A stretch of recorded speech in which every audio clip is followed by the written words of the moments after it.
Venga.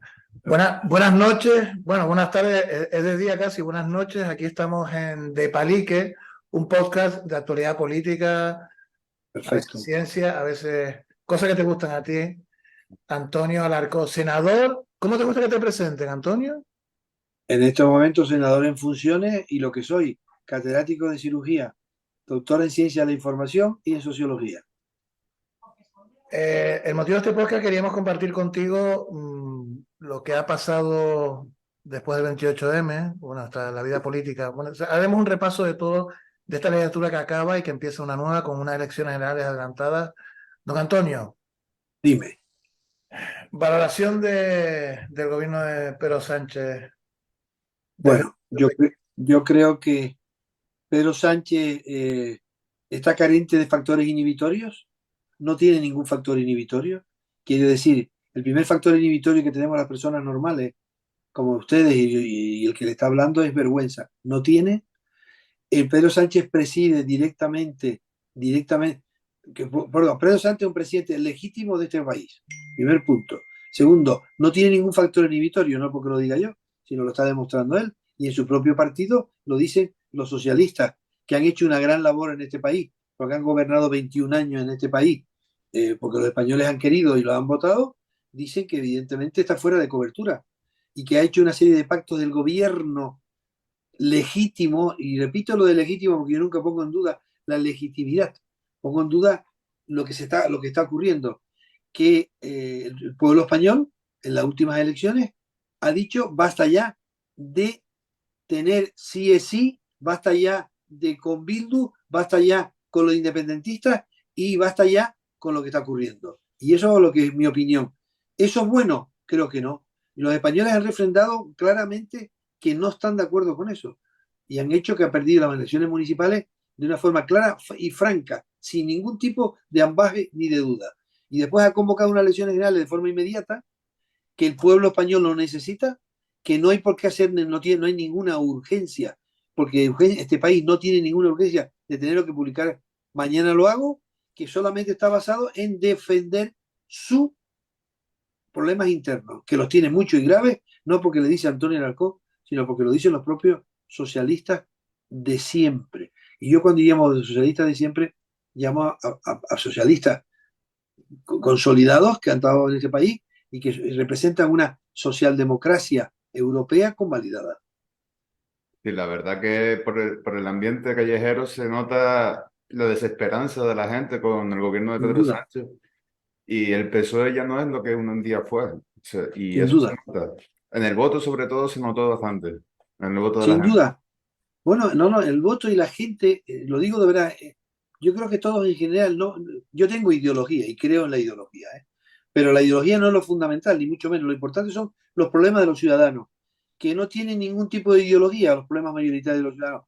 Los problemas de ideología no son los problemas de los españoles, no está en ningún lado. Los problemas de los españoles hoy es un tema primero sanitario y después económico, y después muy, muy preocupado con lo que está ocurriendo.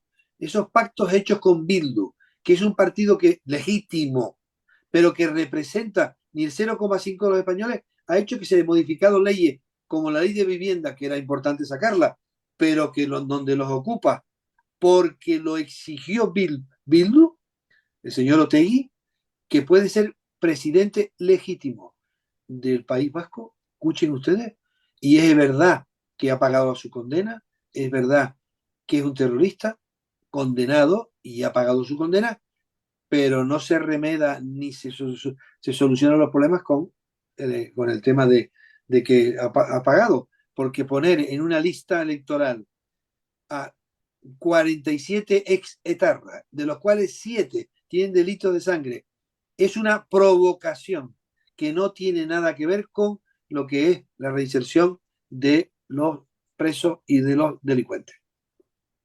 La verdad que sí, que tiene toda la razón del mundo. Es vergonzoso que en un país democrático estemos ya por estas alturas. O sea, Sin duda, la verdad.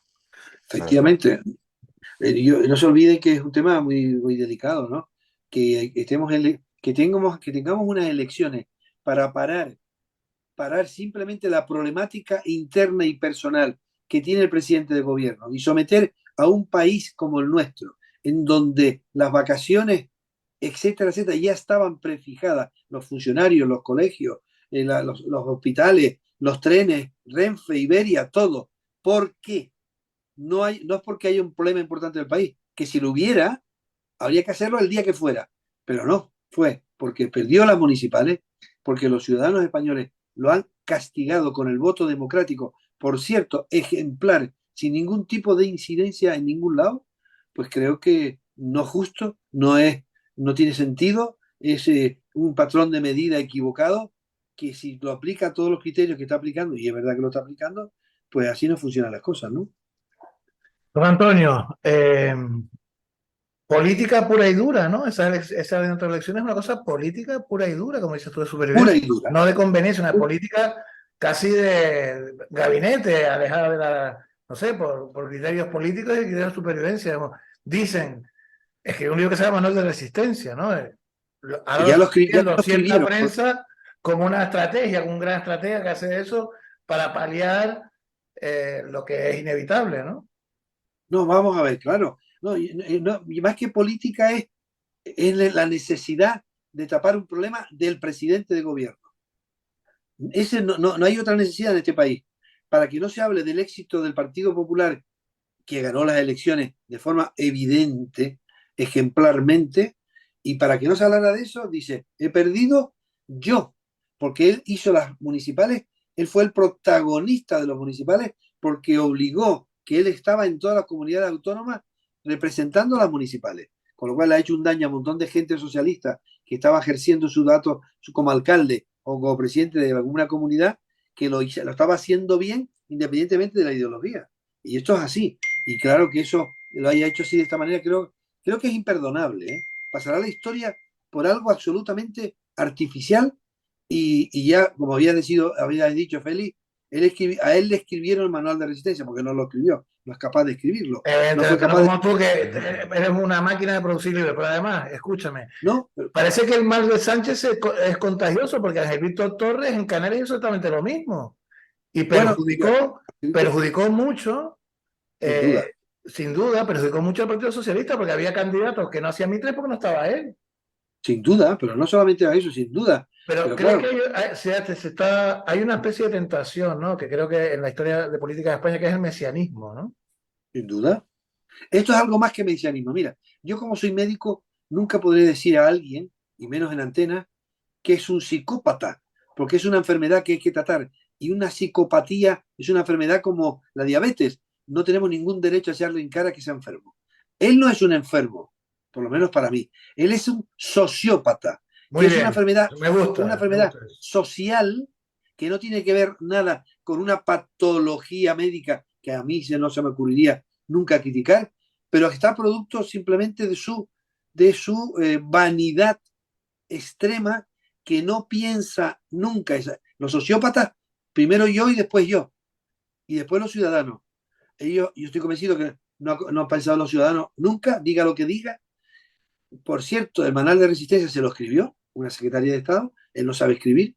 Yo he revisado, porque estaba en el tribunal que se formó para estudiar su tesis doctoral en el Senado, y les garantizo a ustedes que es un corta y pega horroroso, en donde se copió de un montón de cosas, y por cierto, con un tribunal de dudosa, ahí se quedó y se quedó parado, de dudosa composición.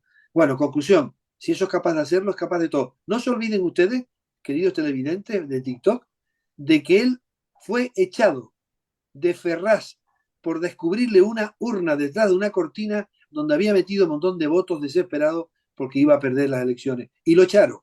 Lo echaron por la puerta chica. Cogió un coche y se fue. Y como es un hombre que de una egolatría enorme, dice, me lo han hecho, yo voy a recorrerme toda España para conseguir que los militantes, que es la minoría de los socialistas, los militantes son la minoría de los socialistas, los militantes de un partido son el 0,5 de un partido, sobre todo el PSOE y el Partido Popular. Y se fue, recorrió, le votaron y entró por la puerta diciendo, aquí estoy yo, y el que me la hizo la va a pagar. Y evidentemente el que él interpreta que se la hizo lo ha pagado hasta la última consecuencia. ¿Eh?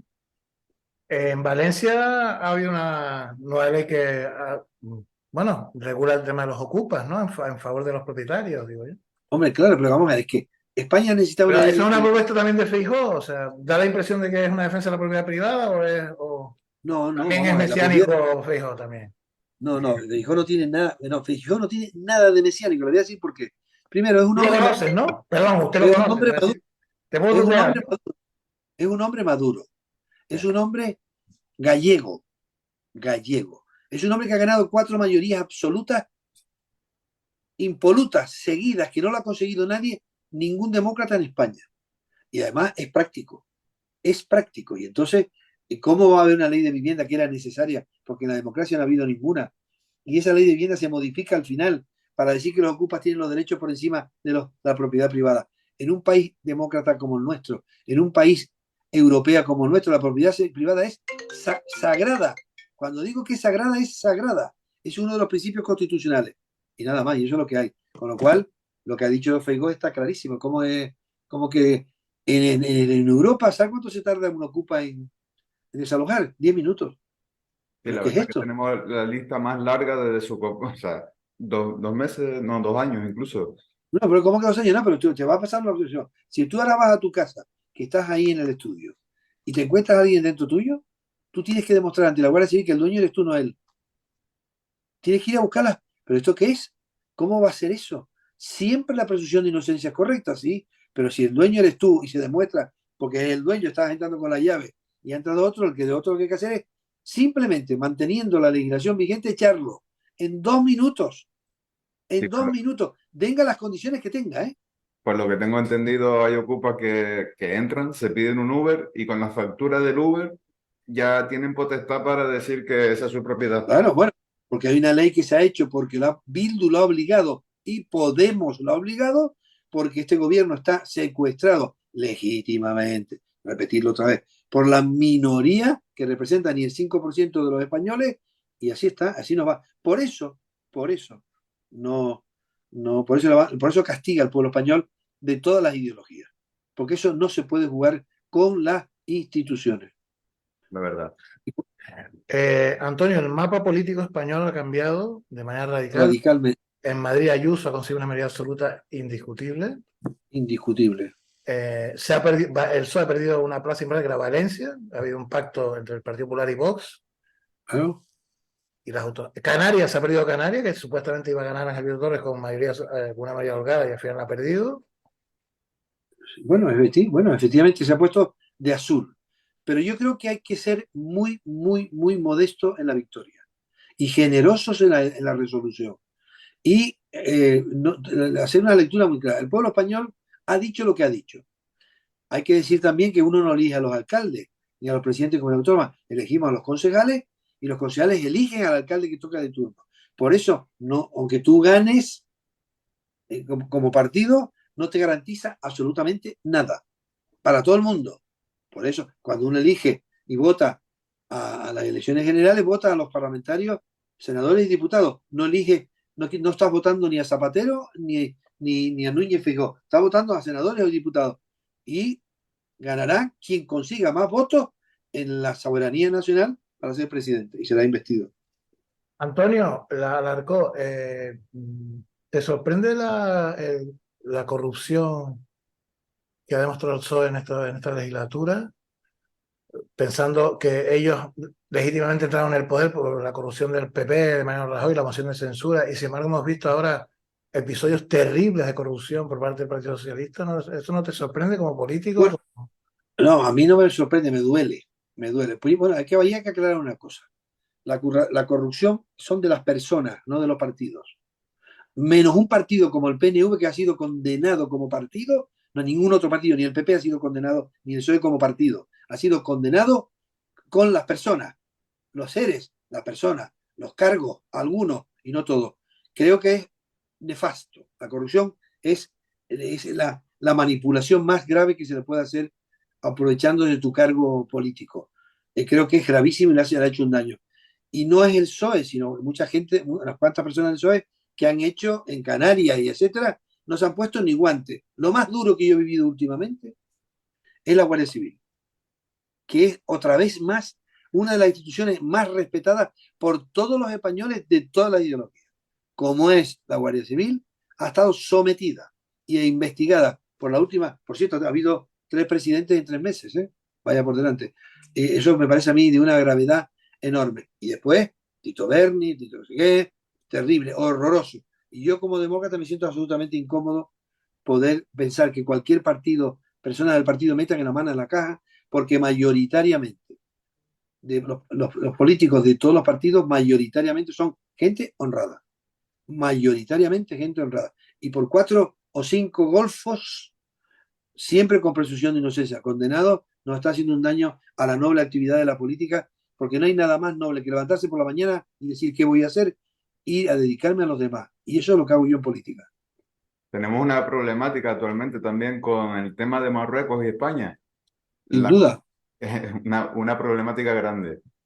¿Qué opinas sobre el tema de los envases de agua, sobre la Bueno, la regulación de alimentos, la ocupación de territorios aéreos y bueno, todo. Lo de Marruecos es un tema gravísimo. La primera vez en la historia reciente de la democracia que un presidente de gobierno, de forma unilateral, después de la lectura de su teléfono por un Pegasus, un método judío de alta resolución, al día siguiente de filtrarse eso, se cambia el estatus internacional que se tenía con el Sahara y con Marruecos, y de una forma unilateral se cambia. ¿Y qué ha ocurrido? Pues una tragedia. Primero, no sabemos por qué se ha cambiado. Ese estatus que estaba ya en la OMS, en la ONU, no sé, nadie lo ha cambiado. Ahora tenemos malas relaciones con Marruecos, malas relaciones con Argelia y malas relaciones con los derechos legítimos del pueblo saharaui. ¿Qué está ocurriendo ahora? Pues que sigue peor que nunca. Sigue peor que nunca. Hay una competencia desleal, hay fronteras. Nos está engañando el rey de Marruecos, nos está engañando. Ya no vive casi ni en Francia, vive en Francia y por ahí, con un estado físico deplorable, hay que decirlo.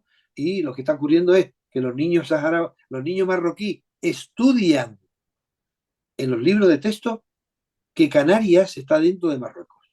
Estudia que Ceuta y Melilla está dentro de Marruecos. Y hoy han conseguido en Google que Ceuta y Melilla figure en Google por orden de Marruecos como marroquí. Bueno, eso es lo que está ocurriendo. Eso es lo que está ocurriendo. Cosa que jamás en la historia ha sido Nunca había ocurrido. Nunca. Esto es gravísimo, ¿eh? No ha ocurrido con ningún gobierno. Y sin Que se consecuencias, cambie además. unilateralmente esa versión me parece terrible. Por cierto, no se ha explicado por qué. Hay muchos rumores y cuando uno piensa en los rumores, Pegasus fue el detonante. Pegasus, ¿qué hizo? Muchas cosas, pero entre otras cosas, y lo tenía el pueblo marroquí. El gobierno marroquí tenía Pegasus, porque los israelitas, eso no se vende tan fácilmente a un gobierno, tiene que tener una serie de trámites. Y resulta que hackearon el teléfono del presidente del gobierno, que hay que tener delito a ese teléfono, y qué habrán visto en ese teléfono que a partir de ahí cambió todo un montón de cosas. Un montón de cosas. Se comenta por redes, no es una afirmación mía, por redes sociales se comenta que entre datos robados a miembros del PSOE, también estaba vinculado con terrorismo que ha habido en el pasado en España, que le ha beneficiado bastante a ellos. Sin duda. Bueno, claro, es terrible lo de Pegasus. Ahora se ha parado todo eso, pero así ha habido un antes y después. Después de Pegasus y la infiltración de Pegasus en teléfonos móviles de parte del gobierno, el presidente del gobierno el primero, ¿qué ha pasado ahí? Que el rey de Marruecos, que como digo, está pasando yo creo una época malísima interna y externa, toca el timbre y se cambia todo. Se cambia todo. 45 años de estatus estable. Y para solucionarlo, el PP que tiene propuesto. Bueno, yo primero respeto sin duda. Primero, la soberanía nacional es intocable, es innegociable, sin duda. Y como es innegociable, no se puede permitir que se le diga en Google que Ceuta y Melilla es marroquí, cuando Ceuta y Melilla son españoles antes que Marruecos. Sea Marruecos, primero. Sí. Segundo, el estatus que había internacional aceptado por la ONU, estudiado además y pendiente todavía de tomar una resolución de un referéndum supervisado por la ONU para que esto se tome de una determinación, también tendrá que volver a su sitio.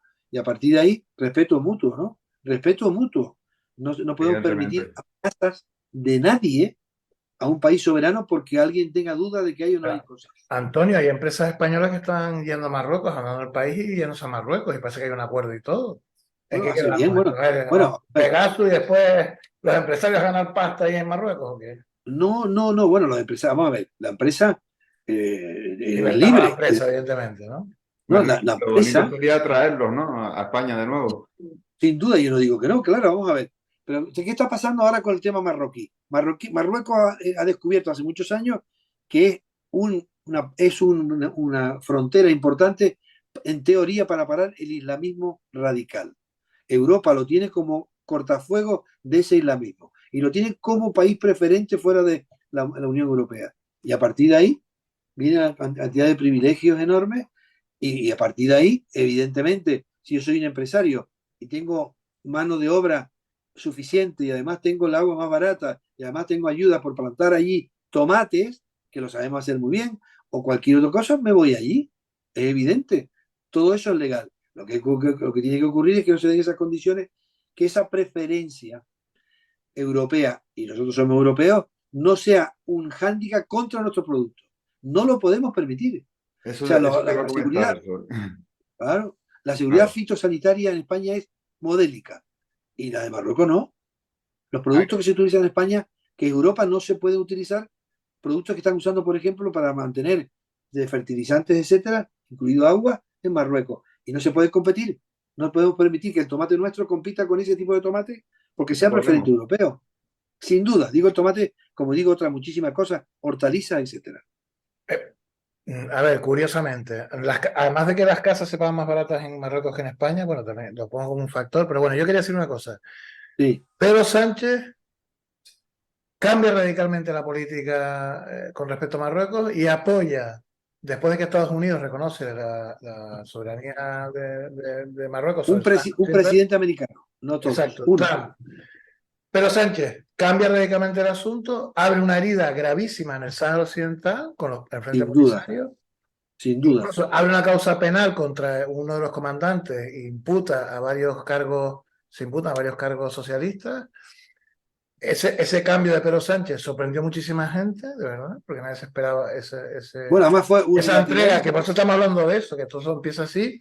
Es más, hay ahora unas maniobras militares en Marruecos. Eso de que el islamismo radical es controlado por Marruecos, habría que matizarlo un poco, porque sigue más violento que nunca, pero bueno. Claro, sin duda, y además sigue mandando. Pero además, Pedro Y Sánchez toma tampoco una de la decisión. inmigración, porque hace unos días en los cristianos llega una patera con 159 inmigrantes de los cristianos, que es una cosa que no habla de la gente, o sea, Bueno, eso lo 159 hace muy. personas en los cristianos. Primero Pedro Sánchez toma una medida sin contar con el Parlamento, que es de obligado consulta. El primer punto. Segundo, no ha explicado por qué. Ni una explicación. Ninguna explicación. Y después, Marruecos. Cuando digo Marruecos, digo el gobierno, que es una dictadura evidente, no hay libertad. ¿Qué hace? Cuando tiene algún problema, manda migrantes. Cuando quiere chantajear, manda migrantes. Cuando quiere hacer algo, manda migrantes. Y como los tiene controlados allí, y los tiene en el monte, que yo lo he visitado en Ceuta, lo vas a 10 metros están los inmigrantes detrás de la valla, él abre la valla cuando le sale y los manda. Se controlaría evidentemente por parte de Marruecos. Y con el control de los barcos nodrizas, que es evidente que los hay. Y entonces depende de Marruecos y eso lo utiliza el gobierno marroquí de una forma safia, vergonzante, La sin verdad es que duda. se está financiando el terrorismo en África y luego las ONU y todo esto intentando solucionarlo cuando le estamos dando la oportunidad a ellos mismos a que salgan adelante. Claro, Eh, vamos a ver, yo creo que se necesita un plan Marshall estable para Europa, no graciable porque no tienen que comer, no. Europa tiene la obligación moral y ética de crear un plan estable para el resurgir del tercer mundo, no el llamado tercer mundo, el mundo poco desarrollado, no con los regímenes dictatoriales, sino con los pueblos, dándole los medios, agua, depuradora, medicina, semillas, etcétera, para que ellos mismos se lo produzcan, no los gobiernos porque los roban, sino con los pueblos. Y con los pueblos se hace por medio de ONGs, Cruz Roja, etcétera, que son neutrales en ese tema.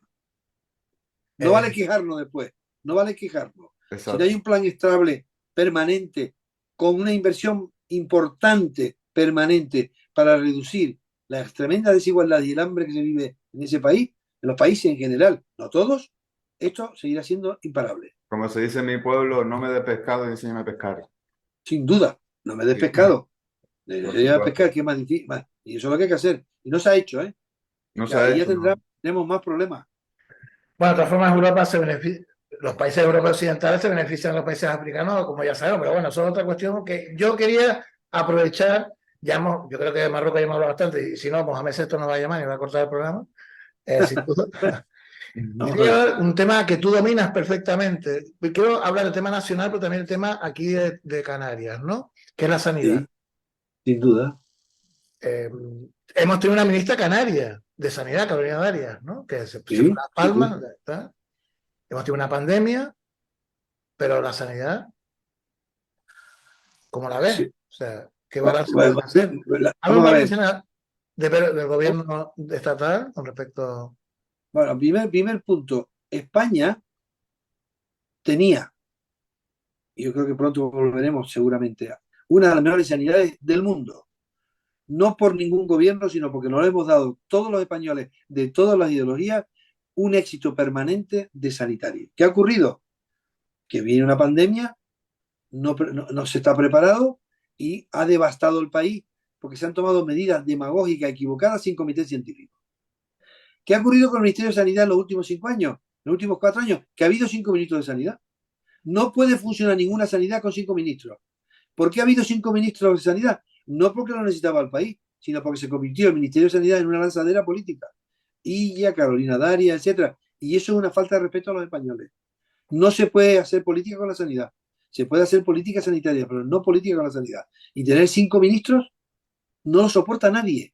Demuestra que no es un problema para ellos. Y se ha creado un problema importante. Y en Canarias se ha acentuado en los últimos 4 años. 7 directores del Servicio de Canarias de Salud. ¿Cómo es posible que funcione algo? ¿Cómo es posible que pueda funcionar algo así? Y a partir de ahí faltan unas estrategias claras y evidentes para utilizar todos los medios. Porque, por cierto, hay más dinero que nunca. Nunca ha tenido un presupuesto tan alto en la sanidad canaria. Nunca. Es verdad que quitando los impuestos y matando los impuestos a todos nosotros. Pero nunca la ha tenido. Y con eso tenemos la lista de espera más grande de Canarias. De España, Es evidente que algo no funciona. Y entonces yo creo que no ha funcionado porque yo creo que ha habido una dejación política de medidas serias con 7 directores de Servicio Canario de Salud Antonio y con Larco, 5, perdón y que con te 5 ministros. ¿tú Dime, dime. crees que en tu vida como médico desde el principio te podías esperar algo como el caso Mascarilla? ¿Te podías haber imaginado que ocurriera eso? Nunca, nunca, nunca, nunca, nunca. También es verdad que nunca me podía esperar una pandemia como la que hemos vivido, que no es justificación para robar ni hacer medidas de ese tipo. Presunción de inocencia. Lo que nunca me lo esperaba. Que nunca se ha vivido en la humanidad reciente, nunca. Algo que no es visible, que es invisible y es silencioso, que pare al mundo a la vez. Donde ricos y pobres hubo que pararlo. Pero a partir de ahí la gestión ha sido absolutamente deficiente. Y habrá que analizarlo seriamente, porque hemos sido el país con más mortalidad de Europa, porque el país que ha tenido más contagios de sanitario del mundo, por qué ha ocurrido lo que ha ocurrido, por qué no ha habido comités científicos que nos engañaron, qué medidas se tomaron y por qué se tomaron, por qué se ha tomado medidas que el Tribunal Constitucional ha dicho que son anticonstitucionales de lo que son los confinamientos, etc. Y sin comité científico. Nos han engañado. Y evidentemente el aumento de la morbimortalidad, independientemente de que el COVID ha sido así muy duro, hay que analizarlo hasta la última consecuencia. Y en Tenerife, los hospitales, Hospital del Sur, Bueno, al Hospital del Sur no hay el hospital universitario, que es un escándalo, porque yo sé que un escándalo, un escándalo. A ver, no existe Hospital del Sur y del Norte, falso. Existe un edificio que lo quieren llamar hospital comarcal y que nunca ha sido hospital.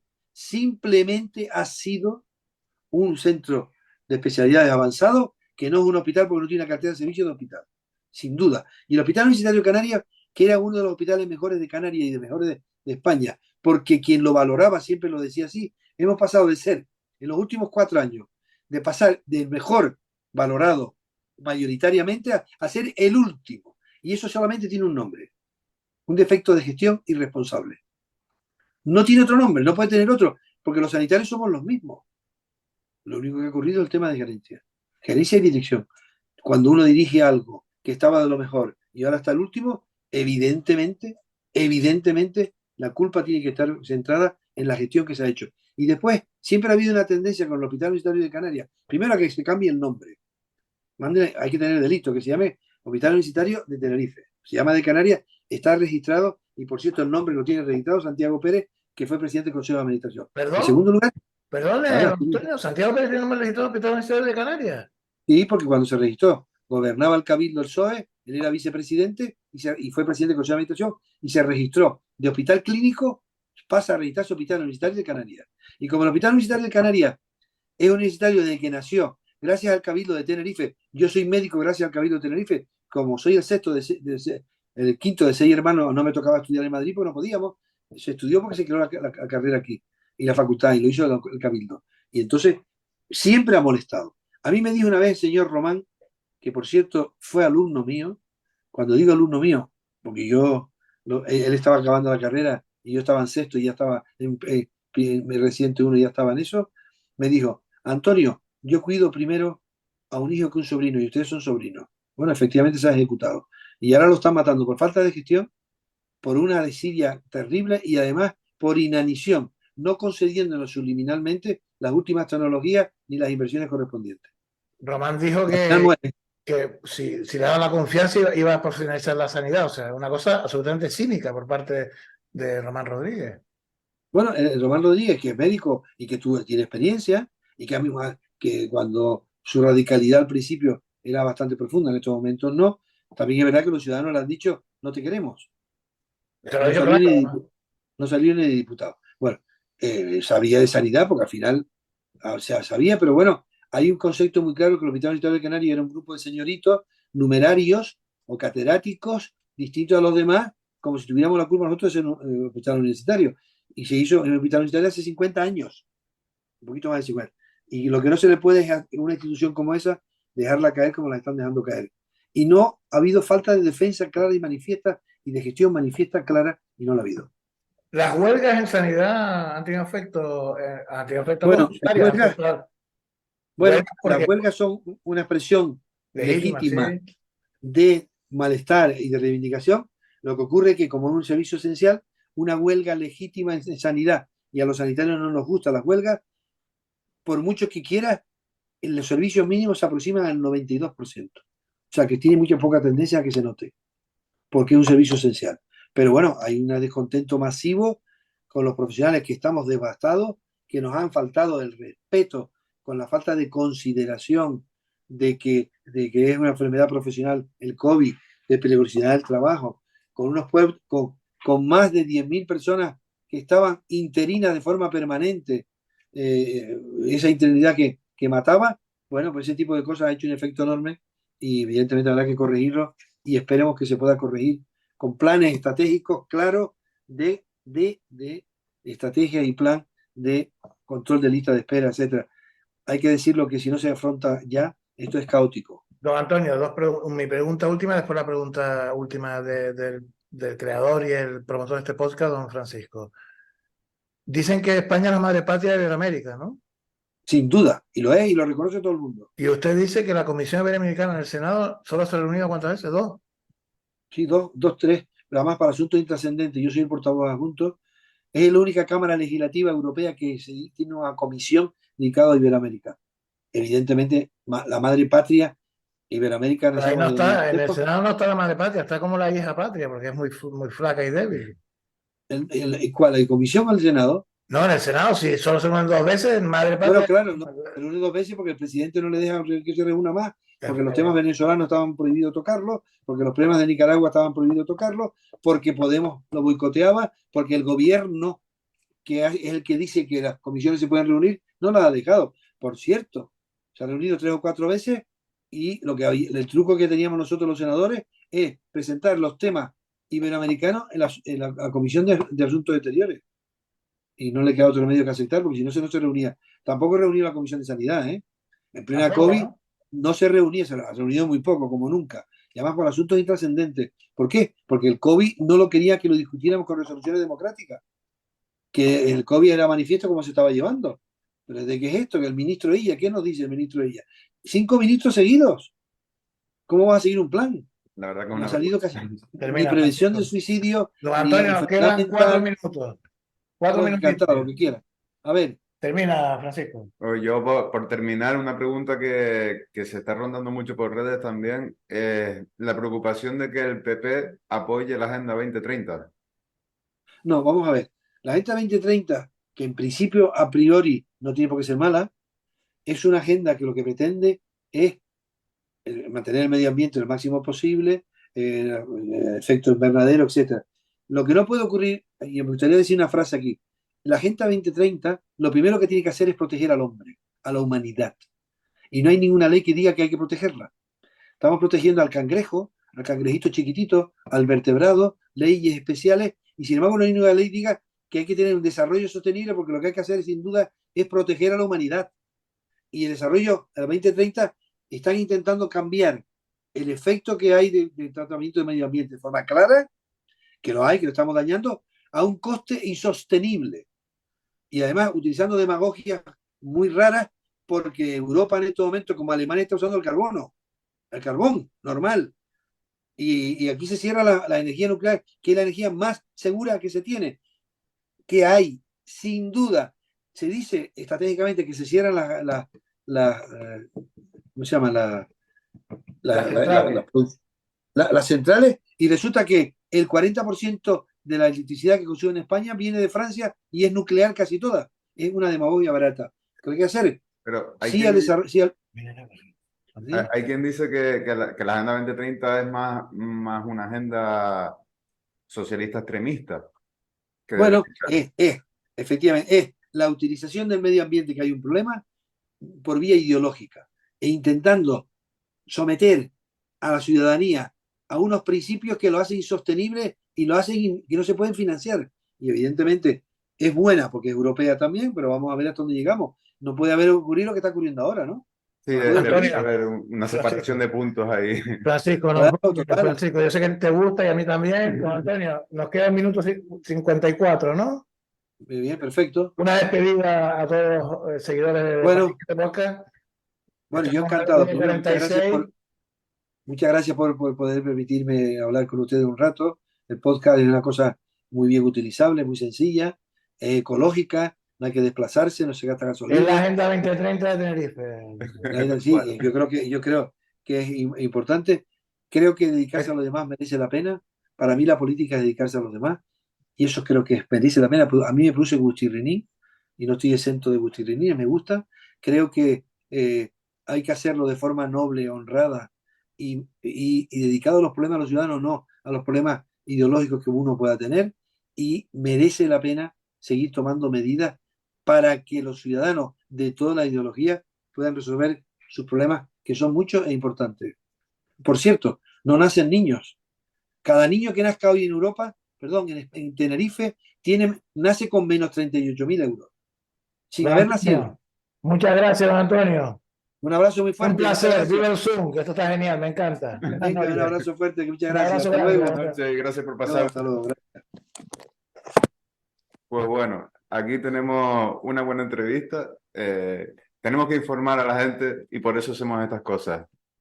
¿Si tiene algo que decir para finalizar? No, ya he dicho bastante, Francisco, pero bueno, comparto con lo que estás diciendo. Pero no olviden, de palique, y habrá más sorpresas, ¿eh? Sí, Esto antes de Alcoa ha sido una buena jugada, ¿no, Frank? por supuesto.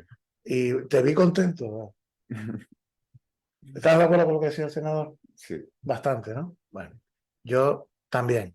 Pues nada, hasta la próxima. Hasta la próxima.